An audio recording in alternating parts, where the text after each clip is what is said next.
Dilanda kesedihan mengingat kondisi sang mama yang sedang sakit, Amanda Manopo tulis curhat pilu. Ibunda Amanda Manopo, Henny Manopo, kini dikabarkan sedang kritis karena positif COVID-19. Ayah dan ibunda Amanda Manopo yakni Henny Manopo dan Ramon Gauna Lugue disebut terpapar COVID-19. Mereka kini masih menjalani perawatan di sebuah rumah sakit. Amanda Manopo yang sedang syuting sinetron Ikatan Cinta ini tak bisa ikut mengurus orang tuanya. Terlebih ayah dan ibunya positif COVID-19.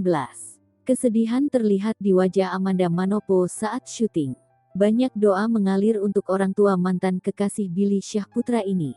Kondisi ibunda Amanda Manopo kini dikabarkan memburuk. Amanda Manopo bahkan sampai meluapkan kesedihan melalui unggahan di Instagram story-nya.